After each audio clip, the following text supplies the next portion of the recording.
ও guys, কেমন আছো তোমরা সবাই? আমি তো আশা করবো ভালো আছো সবাই। আমিও ভালো আছি। দেখতেই পাচ্ছ আমরা শিবযাত্রীতে কোথায় গিয়েছিলাম। শিবযাত্রীতে এই তো যাচ্ছি আমি ভদ্রেশ্বর বাণী, এটা রায়গঞ্জ পড়ে, জলপাইগুড়ি ডিস্ট্রিক্ট। খুব সুন্দর। প্রথম গেলাম আমি ওখানে শিব মন্দিরে জল ঢালতে, খুব সুন্দর লাগছে। চলে আসলাম। দেখতেই পাচ্ছ মামা শ্বশুরের বাড়ি। আগে মামা শ্বশুরের বাড়িতে গিয়ে দিদার সাথে কথা বললাম,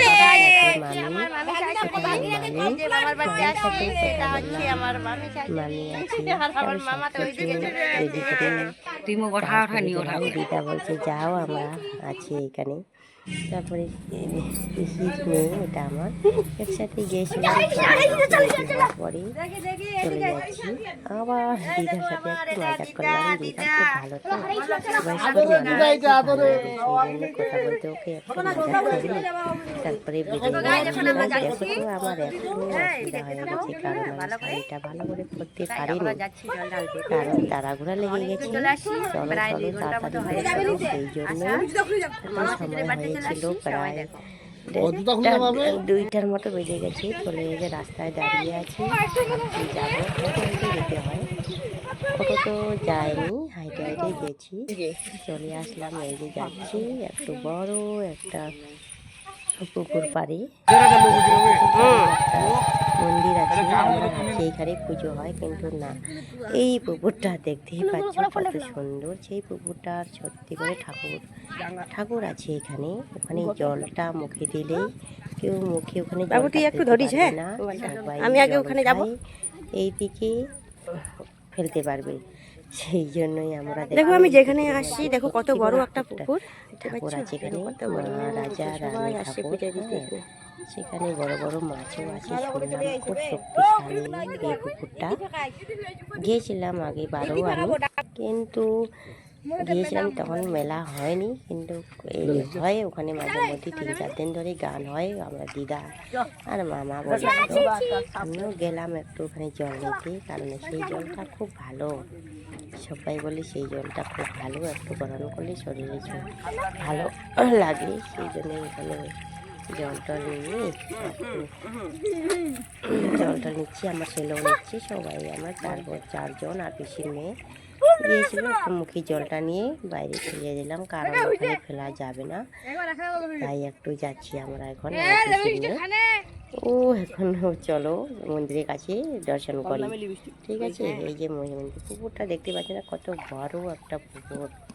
সত্যি করে এত ভালো লাগে না, সেখানে গিয়ে খুব ভালো লাগছে। চলে গেলাম সবাই, দেখো সবাই দেখেছো মন্দিরের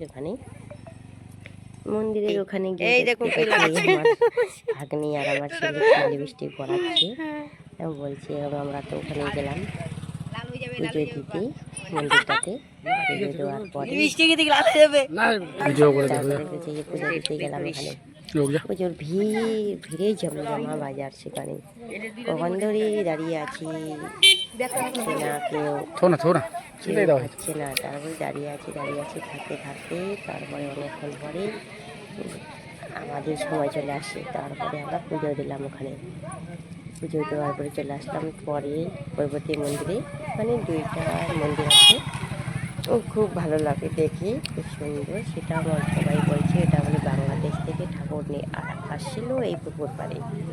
খুব সুন্দর, সত্যি শুনে তো মনটা করে ভরে গেল। সেই ঠাকুরকে পূজা দিচ্ছি আমরা, এখানকার মানুষ লোকজন সবাই পুজো দিচ্ছি। তো আমরাও ভাবছি এত সুন্দর একটা পরিবেশে জায়গা এসেছি, একটু পুজো দিয়ে নিই, দেওয়ার পরে তারপরে চলে যাব সোজা ওইদিকে পুকুরে। ওখানে সবাই টাকা দিচ্ছি, 1 টাকা 2 টাকা করে, যেটা হয় সেটাই এখানে জমা করে দিয়ে জল পুজো দেয় পুকুর পাড়ে। পুজো দেওয়ার পরে তারপরে আমরা সম্পূর্ণ দেখতে পাচ্ছি খুব সুন্দর পুকুরটা। পুজো দেওয়ার সময় দাঁড়িয়েছিলাম অনেকটা সময়, তারপরে পুজো দেওয়া হয়ে গেল। চলে যাচ্ছি ওই দিকে সজ্জা দেখতে পাচ্ছি, রাস্তাটা সেটাই চলে গেছে। আমার এখানে হচ্ছে মেলা, একটা বড় একটা মন্দির, শিব ঠাকুরের মন্দির, খুব ভালো লাগে। প্রথম আমরা হাইটে হাইটে ভিতরে দেখতেই পাচ্ছি ভিতরে যাচ্ছি অনেকটা সময় ধরে হাঁটতে হাঁটতে একবারে কোনো করলাম চলে গেলাম আমরা চলে যাচ্ছি দিদি একটা বড় নদী আছে, নদীতে জল নিয়ে ওখানে বলে স্নান করতে হয়, তো সবাই বলে স্নান করলে ভালো। চলে যাচ্ছি গঙ্গা নদীতে, কারণ শেষবেলা হয়ে গেছে, তখন 3টা-4টা বেজে গেছে, সেই জন্য চলে গেলাম একটু জল নদীতে দর্শন করতে গেলাম। তারপরে দেখতেই পাচ্ছি এখানে সব জুড়ে সবাই স্নান করছে, সবাই একবারে স্নান করার পরে সবাই জল নিচ্ছে, সবাই ওইদিকে বাগান আছে, বাগানের উপরে সবাই একটু জল নিয়ে স্নান টান করে।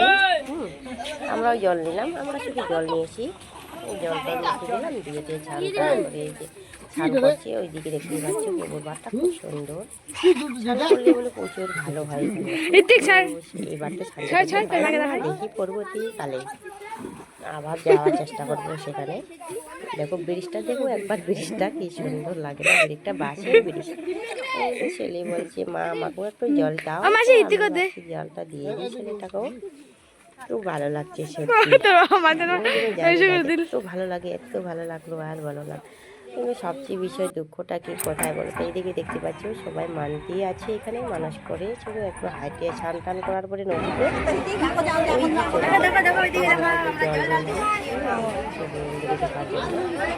ঝোলটা নেওয়ার পরে সবাই দাঁড়িয়ে আছি।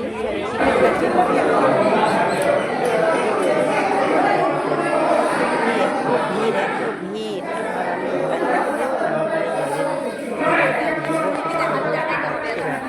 তারপরে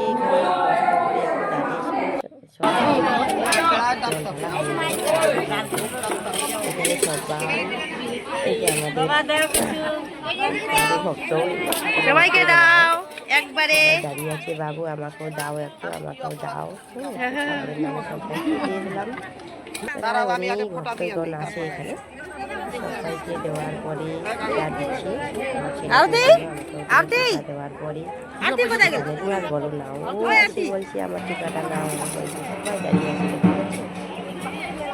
খুব ভালো লাগছে মন্দিরটা।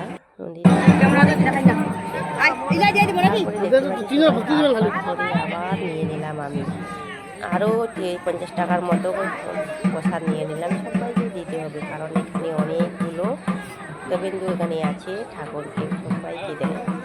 আমিও দিলাম, কিন্তু আমি শাড়িটা ভালো করে পরতে পারিনি, কারণ শাড়িটা না কী ভাবি যে পরলাম আমাকেই ভালো লাগছে না এখন থেকে, কিন্তু তখন তো বুঝতে পারিনি। তখন আমার আমি যেখানে গিয়েছিলাম আমার ছোটো বাড়িতে সেমন একটা কিছু ড্রেসিং ছিল না, আর ড্রেসিংয়ে না থাকাতেই আমি শাড়িটা ভালো করতে পারিনি, একটুকু ভালো লাগে না গাইতে। তো শাড়িটা কিন্তু কীরকম হয়েছে সত্যি, কীরকম যেন একটা আমি শাড়ি বলছি ভালো লাগছে না, আর দিলাম এক এক করে, এখানে একবারে পাটের মতো এখানে সবাইকে দিলাম। বলছি আমাকে মা একটু দক্ষিণা করবো, আমি হচ্ছে বাবা আমি দক্ষিণা করতে পারবো না, এখানে আমি শুধু প্রসাদ দিব, কিছু মনে করো না। তখন বাবার সাথে একটা কথা বললাম, তাহলে বলছে এখন তারপরে চলে আসলাম আবার এইদিকে। সবাই এখানে মনে করো 50-100 মতো প্রসাদ দেওয়া হচ্ছে, সবাইকে আছে দেখতে পাচ্ছি এখানে প্রসাদ দেওয়া হয়।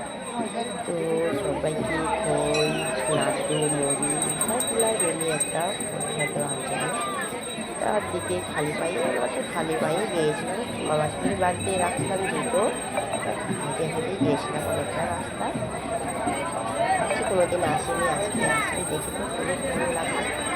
এই যে দেখতে পাচ্ছি চারিদিকে একবারে পুজোর প্রসাদ দিতে দিতে আমার যে একবারে শরীরটা এত খারাপ হয়ে গেছে, কারণ ছিলাম যাওয়ার পরে আর ভালো লাগছিল না, একটু করে না আসি একটু দিয়ে দিই, ঠাকুরকে দর্শন করতে আসি, তো দিয়ে দিই সবাইকে দিলাম একটু একটু করে, কারণ যেহেতু আমার ভাইকে জুটেছিল রবীন্দ্র সভাবে দিয়ে গেলাম। আর বলো না, আমার ছেলে বলছে মা পিছিয়ে পিছিয়ে যাচ্ছে, তারপরে এখানে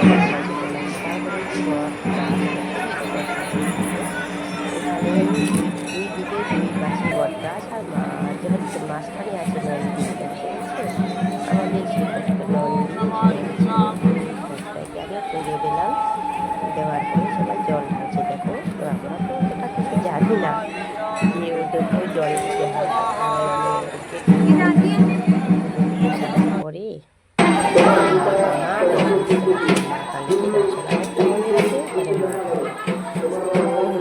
গেলাম বাবারে বাবা, তারপরে একটু মেলাতে একটু ঘোরাঘুরি করলাম, ঘোরাঘুরি কিছু এমন কিছু নেওয়া